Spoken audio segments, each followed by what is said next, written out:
Evdə konspektdən oxuyursan dərsə? Videoya da baxdım. Videoya baxdın. Çox baxmadım. Cizdim. Videosu bəyəndim. Biraz əziyyət olub deyilsə, vaxtın gedibdir. Mən onu bəyənmək üçün paylaşmıram. Hətta ona dislike da ata bilərsən. Girib tənqid də edə bilərsən şəriyyə. Təbii ki, əsaslandırmaqla öz fikirləri. Məqsədim odur ki, bizim üçün faydalı olsun, öyrənmək üçün olsun. Dəftərlərimizə yazırsınız bu qeyd edəcəklərimi. Üstəsöz videodan da sonra baxıb yaza bilərsiniz. Əgər yazacaqsınızsa, ya da istəsiniz yazın. Yeni bir dövr başlayır, feodalizm. Quldarlıq dövrünü bitirdik. Uzun bir müddət biz quldarlığı keçmişdik, düzdür? Quldarlıq, hə? Olar, hə, olar. Bu izah edəcəyimiz sənin yox. Videodan baxıb götürərsən edə istəsən konspekt. Quldarlıq dövrünü tam bitirdik uşaqlar. Və quldarlıq dövrünün əsas xüsusiyyəti nə idi? Bir qul var idi, bir də onun ağaları var idi. Biz buna deyirik quldarlar.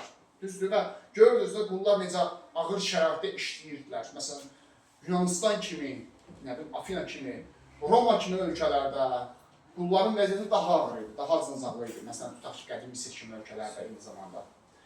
Amma fikir verin, hər yerdə qulların üsyanı baş verir. Ən məşhur nümayəndəsi buna Romalı.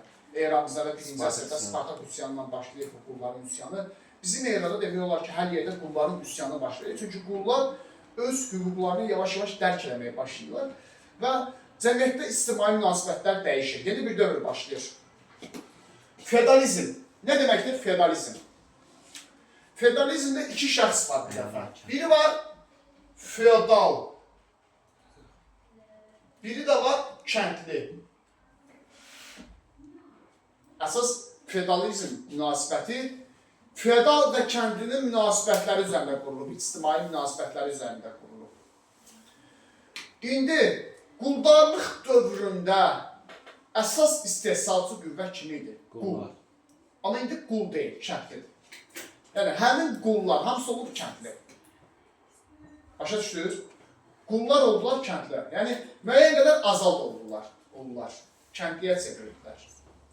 Yəni, feodalizm dövrü, feodal münasibətlər, quldarlıq dövründəki qədər qəddar deyil və daha ədalətsiz deyil ona baxanda.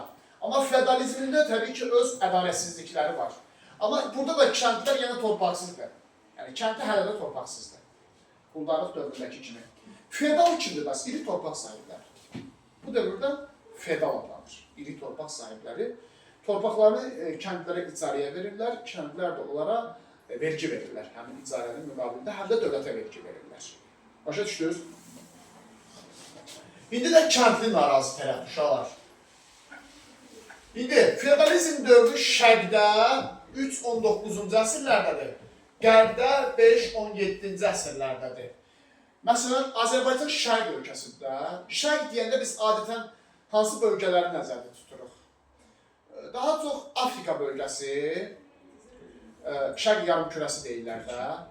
Nə bilim, Asiya, bu ərazilər, Mərkəzi Asiya falan olsun, bütün Şərqi Asiya olsun. Bunlar hamısı şərq ölkəsi sayılır. Qərb dediyimiz isə daha çox Avropa ərazisidir, bir də Amerika tərəflər. Bunlar olacaq qərb. Deməli, Azərbaycan şərq sayılır uşaqlar, şərq ölkəsidir. Deməli, bizdə feodalizm 3-19-cu əsrlərdir. Qərbdə feodalizm 5-17-ci əsrlərdir. İndi fərqi nədir? Bizdə feodalizm tez başlayıb, qərblə müqayisədə.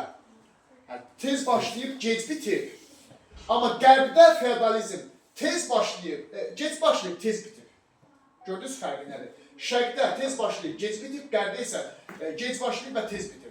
Bu qərb feodalizmindən şərq feodal münasibətlərinin birinci fərqidir. İkincisi, şərqdə təhkimçilik əsasən yoxdur.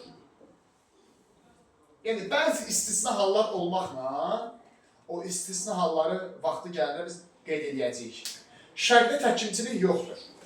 Amma qərbdə təhkimçilik var idi. Təhkimçilik nədir? Təhkim edilmək sözü nə deməkdir? bir yerə təhkim edilmək, yəni orada işləməyə məcbur olmaq deməkdir də, düzdür? Tutaq ki, kəndli bir torpağı əkib becərir. Feodalın torpağını, düzdür? Deyir ki, mən bu torpağı əkib becərmək istəmirəm. Çıxıb getmək istəyirəm də. Amma gedə bilməz. Dövlət deyir ki, sən o kəndlini, o feodalı, o kəndliyə deyir ki, sən feodalı sevsən də, sevməsən də onun torpağını əkib becərməlisən. Buna deyirik təhkimçilik. Yəni, bir torpağı məcbur əkib becərməlisən. Başa düşdün? Sən çıxıb getmək, o torpağı atıb çıxıb getmək hüququn yoxdur. Əgər sahibi istəsə sən azad edə bilər. Deməli, şərqdə təhkimçilik əsasən yoxdur. Əsasən yoxdur. Yəni, bu yaxşı bir şeydir əslində. Amma qərbdə təhkimçilik var idi. Və qərbdə feodalizm daha güclü oldu, uşaqlar. Necə qərbdə quldarlıq daha güclüydüsə, qərbdə feodalizm də güclü oldu. Feodalların öz şəxsi təsərrüfatları olub və təhkimçilik olub. Qərbdə isə təhkimçilik yoxdur. Şərqdə isə təhkimçilik yoxdur. Bu olub qərb feodalizmindən şərq feodalizminin fərqləri. Bunları bildiniz? Bax, biz feodalizmi hardasa 3 aya yaxın keçəcəyik. Hətta 4 aya yaxın keçəcəyik feodalizmi. Feodalizm bizim öyrənəcəyimiz, feodalizm bizim belə keçəcəyimiz ən uzun dövrdür də. Feodalizm dərs vaxtında bizim ən çox keçəcəyimiz dövrdür. Feodalizmin ona görə mahiyyətini yaxşı başa düşmək lazımdır. Amma kəndinin problemi yenə eynidir, uşaqlar. Kəndi nə istəyir? Az vergi verirsin, torpaq sahibi olsun. Həmişə kəndinin etirazı bunun üstündə olacaq. İndi şərqdə ilk feodal dövlət hansıdır? Sasani dövləti. Şərqdə ilk feodal dövləti Sasani dövlətidir. 226-651-ci il. Şərqdə ilk feodal dövlətidir, uşaqlar. Sasani dövləti. Görürsünüz, 3-cü əsrə düşür. Sasani uşaqlar Fars dövlətidir, bizim dövlət deyil. Yəni, yerli dövlət deyil, yadellidir. İranda yaranır. Parfiya var, Parfiyanın süqutu uğradığı yerində yaranırlar. Paytaxtı Ktesifondur. Paytaxtı Ktesifondur. Aysa. Ktesifon. Mədain şəhərdə deyirdilər sonralar bunlar, ikinci adı. İndi uşaqlar, bəs Sasani bizim dövlət deyilsə, yadelli dövlətidirsə, biz niyə bunun tarixini öyrənirik? Çünki kitabda mövzunun adına baxın, mövzunun adı belə yazılır. Azərbaycan Sasani imperiyasının tərkibində. Yəni biz əslində ona görə Sasani tarixini öyrənirik ki, Azərbaycan tarixini öyrənmiş olaq. Yəni biz də bu dövrdə Sasanilərin tərkibinə daxil olmuşuq. Bunlar hamısı bizim eralardıq. Yəni biz əslində Sasani tarixini öyrənməklə həm də Azərbaycan tarixini öyrənmiş oluruq. Başa düşdünüz nəsə? İndi Sasani dövləti 226-651-ci illərdə mövcud olmuşdur. Banisi kimdir dövlətin? Ərdəşir, Babəkan. Babək sözündən yadda saxlayarsınız. Ərdəşir, Babəkan. Dövlətin ilk hökümdarıdır. 226-651 hakimiyyətdə olubdur. Sasani dövlətinin hökümdarı olub 226-cı ildən 651-ci ilə qədər. Sasanilər daha çox özlərini Əhəmənilərin davamçısı sayırdı. O da Fars dövləti idi, xatırlayırsınız, Əhəmənilər. Bir də var uşaqlar, 1-ci Şapur. 241-272. Əslində konspekti var ha. Yəni, istəsiniz götürməyə bilərsiniz. Bir də bayaqki hissələrini yox idi. Dövlətin konspekti var. Bir də oğlu var 1-ci Şapur. Ərdəşir Babəkan 226-241. 1-ci Şapur 241-272. 241-ci ildə Ərdəşir Babəkan olub, oğlu 1-ci Şapur hakimiyyətə gəlir. İndi bu iki hökümdarın dövründə bəzi xüsusiyyətlər var. Malaxiyadır, irsidir. Hələ də irsidir hakimiyyətlər. Atadan oğlan. 227-ci il Atropatena Sasanilərə tabi olur. Bizim eran 227-ci ilində Atropatena dövləti Sasanilərə tabi olur. Yadınıza gəlir Atropatena dövləti nə vaxt yaranmışdı? Eramız əvvəl 4, bizim eran 227. Görürsünüz, Atropatena dövləti artıq başa çatdı. Atropatena tarixini bitirdik. Parfiya bundan əvvəl Atropatenanı aslaha salmışdı bizim eran 20-ci ilində. Sasanilər tam Atropatena ərazisini tuturlar, Atropatena dövlətçiliyi tam başa çatır. Bizim eran 227-ci ilində. Yəni Azərbaycanın cənubi əraziləri keçir Sasanilərin tərkibinə. Kimin dövrünə düşür? Ərdəşir Babəkyanın hakimiyyətindənə düşür. Bir də 262 Albaniya Sasanilərə tabi olur. 262-ci ildə Albaniya dövləti Sasanilərə tabi olur. Sasani dövlətindən asılı hala düşür. Deməli, Atropatena da Albaniyada Sasani dövlətinin tərkibinə daxil olubdur. Atropatena Cənubi Azərbaycandır, Albaniya isə Şimali Azərbaycan, düzdür? Amma bir fərqi var. 272 Albaniya yenidən müstəqil olur. Yenidən müstəqil olur. Deməli, Albaniya cəmi 10 il Sasani dövlətinin tərkibində qalır. 10 ildən sonra yenidən öz müstəqilliyini bərpa edir. Gördünüz fərqini. 262-ci ildə Albaniya Sasani dövlətinin tərkibinə daxil olur. 272-ci ildə Albaniya yenidən müstəqilliyini bərpa edir. Amma Atropatena bir daha müstəqilliyini bərpa edə bilmədi. Atropatena girdi 227-də Sasaninin tərkibinə, yox. Atropatena dövlətçiliyi tam başa çatdı. Amma Albaniya Sasanilərin tərkibinə 262-də girir. 272-ci ildə yenidən öz müstəqilliyini bərpa edir Albaniya. 10 ildən sonra. Onda sual çıxır, niyə 10 ildən sonra 272-də Albaniya yenidən müstəqil olur? Fikir verin, Şapur ölür 272-də. Düzdür? Deməli, Şapurun ölümündən sonra Sasanilər müəyyən qədər zəifləyirlər. Durğunluq dövrünə daxil olurlar. Şapurdan uşaqlar qüdrətli Sasani şahıdır. Şapur öldüyü üçün Albaniya bu fürsətdən istifadə edərək yenidən öz müstəqilliyini bərpa edir. Atropatena və Albaniyanın oxşar cəhətləridir Sasanilərin tərkibinə daxil olması. Amma fərqli cəhətləridir. Albaniya yenidən öz müstəqilliyini bərpa edə bilməsi. Buna qədər sual olan var. Sağda baxarım. İndi uşaqlar, Sasani dərsində 2 dənə maraqlı hərəkat var. Bunları yaxşı bilməlisiniz. Buradan sual düşür. Yəni çox düşür. Manilik hərəkatı 3-cü əsrdə. Bir də var məzdəkilik hərəkatı. 481-ci ildən 529-cu ilə qədər. Manilik və məzdəkilik. 3-cü əsr manilik, 481, 529 məzdəkilik. Bunlar yüksək zümrələrə qarşı baş verən xalq hərəkatıdır. Yüksək zümrə nə demək? Yəni, yuxarılara qarşı, varlılara, hökumətə qarşı. Manilik hərəkatın başında dayanır mani, rəhbəri manidir. Məzdəkilik hərəkatın rəhbəri də məzdək olduğu üçün məzdəkilik adlandırılır. Yəni, üsyan rəhbərlərinin adını adlandırılır. Manilik ili yoxdur, əsri var. 3-cü əsr, məzdəkiliyin isə əsri yoxdur, elə illər öyrənirsiniz. 481, 529. Bunların oxşar cəhətlərini öyrənirik əvvəla. Oxşar cəhəti olacaq. Sosial bərabərlik var idi hər ikisində. Hər ikisi sosial bərabərliyi təbliğ edir. Sosial bərabərlik nədir?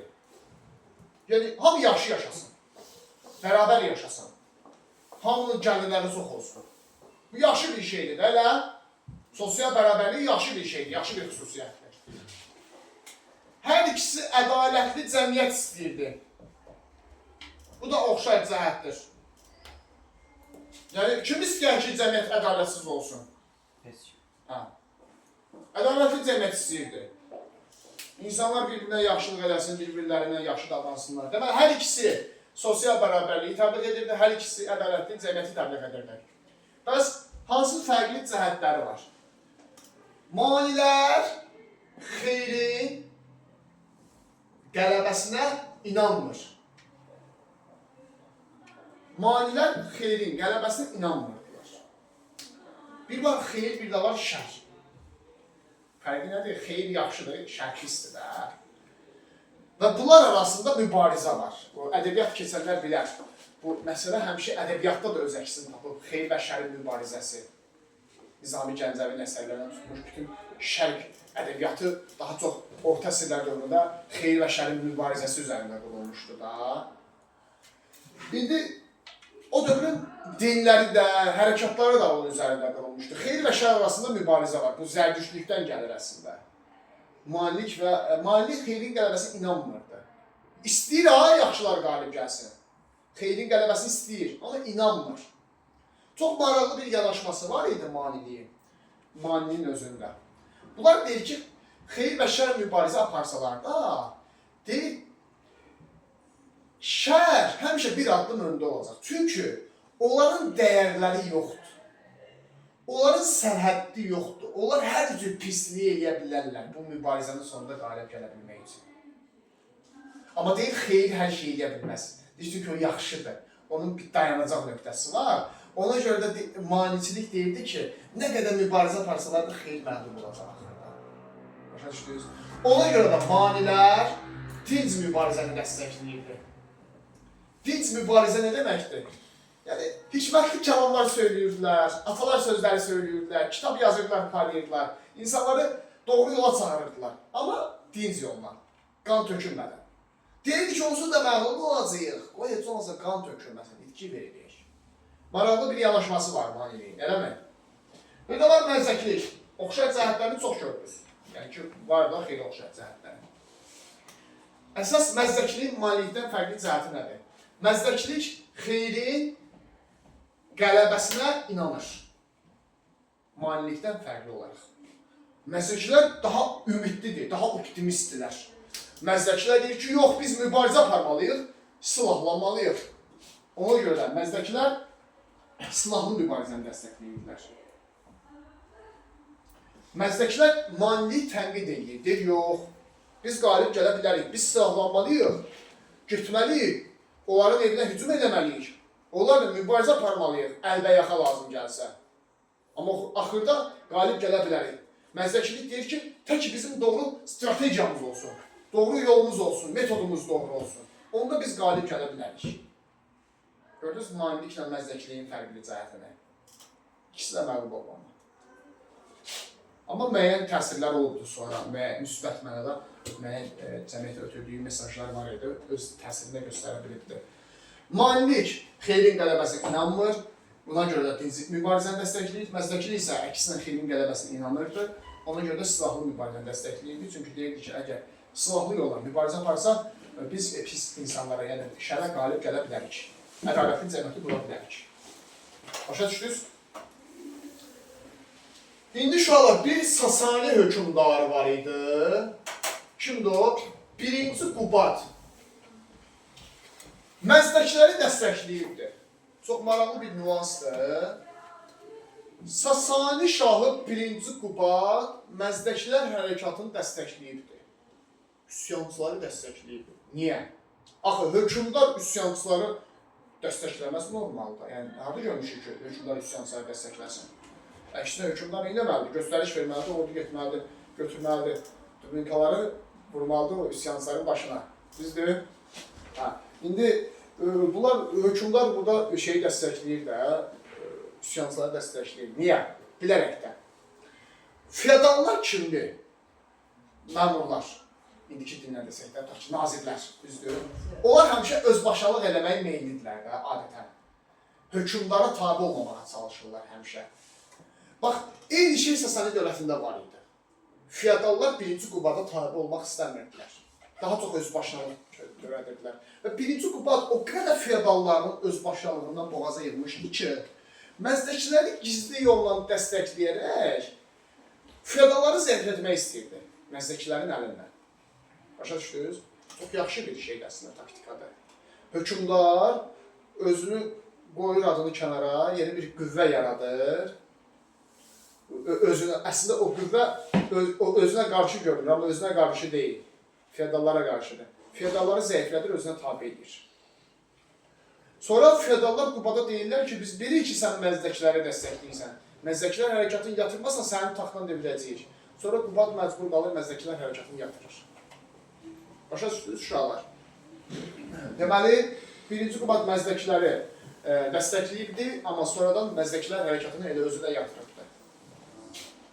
Məzdəkilər hərəkatı yatırılmasına baxmayaraq, cəmiyyətin böyük bir kütləsini, kəndlərin üstündə böyük bir hissəsini öz arxasını aparmağa nail olmuşdu. Buna görə də sonradan müəyyən mənada müsbət təsirləri olacaq məzdəkilər hərəkatının. Bu oldu Sasani dövlətinin siyasi tarixi. Bura qədər sual olan var. Sasani dövlətində 2 dənə torpaq növü var uşaqlar. Torpaq növü hansılardır? Qarak Gezid. Xostak, bir də var Dastakert. Sasani dövlətində 2 dənə torpaq növü var. Xostak və Dastakert. Xostak şərqi torpaqdır. Dastakert irisi torpaqdır. Fərqi nədir? Şərt nə deməkdir? Yəni sən mənə xidmət edirsən, mən sənə torpaq verirəm. Görsən şərti torpaq. Hə. Dövlət, Sasani dövləti hərbçilərə deyir ki, gəlin orduda iştirak edin, əvəzində sizə torpaq verin. İndi də var da, məsələn, hərbçilərə dövlət ev verir. Düzdür, orduda xidmət edir deyə. O dövrdə buna deyirlər şərti torpaqlar. Hərbçilər, ya dindarlar, ruhanilər neyirdi? Hökümdarı tərəfləyirdilər, ona məddaxlıq edirdilər. Dövlət onlara xostak verirdi. İndi də ev verir. Xostak verirdi, şərti torpaqları verirdi. Xidmət müddəti bitdi, tutaq ki, pensiya çıxırsan da 25-30 ildən sonra. Sən onu dövlətə geri qaytarırdın. Yəni, irsi keçirirdi. Əgər səndən sonra oğlun da... Allah verdiyi versin. Sən hazırladın. Hə, tamam, tamam. Əgər səndən sonra oğlun da xidməti davam etdirirdisə, onda torpaq sənin oğluna keçə bilər.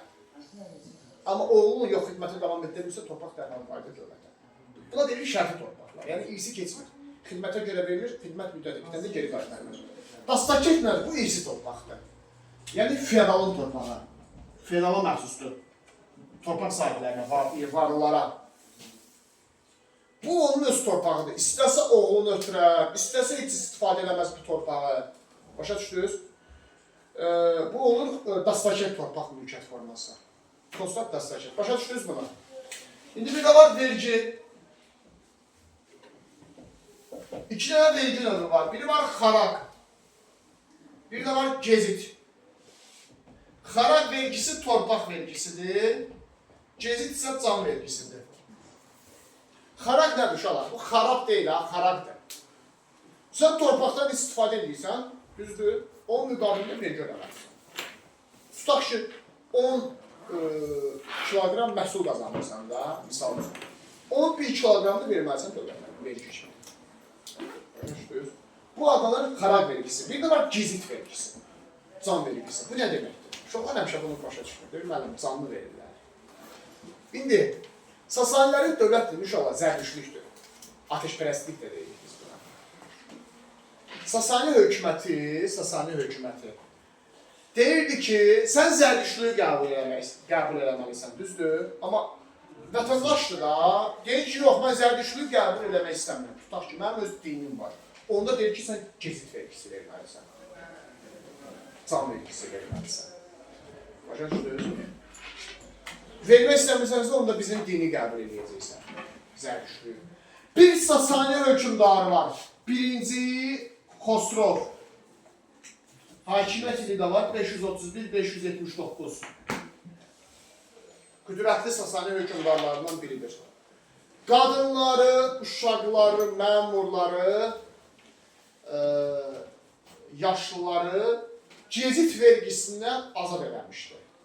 Bunu müəyyən qədər ədalətli Sasani hökümdarı kimi tanıyırlar. Birinci Xosrov Ənüşiravan deyirlər.